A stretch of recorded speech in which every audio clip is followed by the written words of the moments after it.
Selamünaleyküm. Hayırlı günler. Allah kabul etsin. Allah afiyet olsun.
Bize birçok etkinlikler yapılıyor. Bunlardan bir tanesi de sadece Urfa'ya özgü, Urfa'nın dışında herhangi bir vilayetimizde olmayan tirit ziyafeti vardır.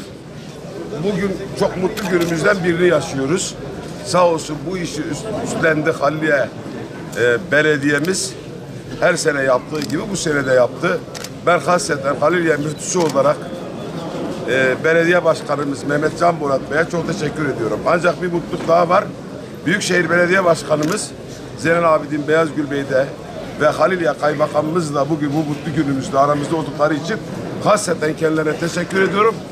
Bu tür ziyafetin her sene devamını diliyorum. Teşekkür ederim. Bugün burada Mevlid-i Nebevi haftası nedeniyle her yıl geleneksel olarak düzenlenen buradaki tirit ziyafetine sanayi camimizde vatandaşlarımız teşrif ettiler. Buraya teşrif eden başta Büyükşehir Belediye Başkanımız Sayın Zeynel Abidin Beyazgül, Sayın Kaymakamımız Metin Esen ve ilçe müftümüz Sayın İbrahim Halil Okulu hocamıza çok teşekkür ediyorum. Gerçekten güzel bir sabah, bir sabah namazında, Mevlid Kandili'nde ve yine Peygamber Efendimiz sallallahu aleyhi ve sellem'in sevdiği bir tirit yemeğiyle birlikte üç hayrı bir arada birleştirerek böyle güzel bir etkinliğe imza attığı için Halliye Belediye'mize teşekkür ediyorum.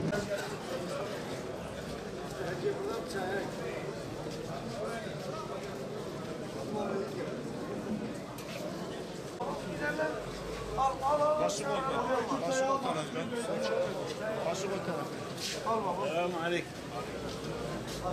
Al baba. Başı nerede? Başı nerede?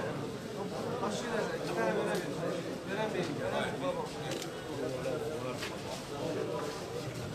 Baba veremiyorum. Vallahi gelen misafir bak. Bize öyle illetli ya. Abi şu an Hadi abi biraz seri olalım. Biraz seri olalım arkadaşlar. Kardeş biraz seri olabilir mi? Verin abi ısrar edin. Verin.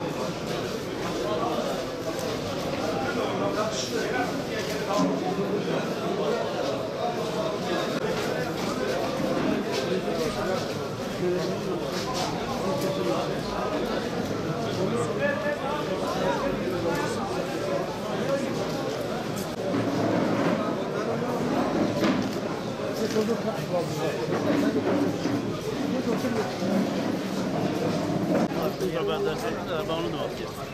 Ben seni görmedim onun için değil. Sen o zaman sen dışarıda duruyordu. Onu çağıracağım onu orada ya da. Nereden? O yakın. O salon bu. Evet.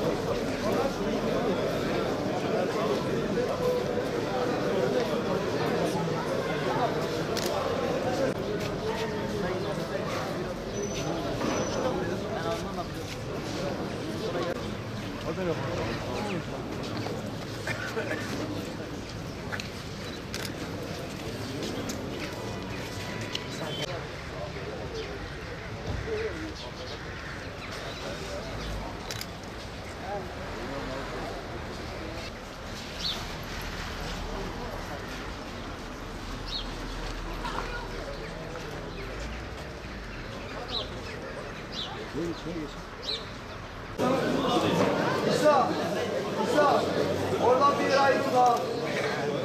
Oradan bir yere ayrılma. Abi başkan gider. Direkt karşıya. Direkt. Sen şu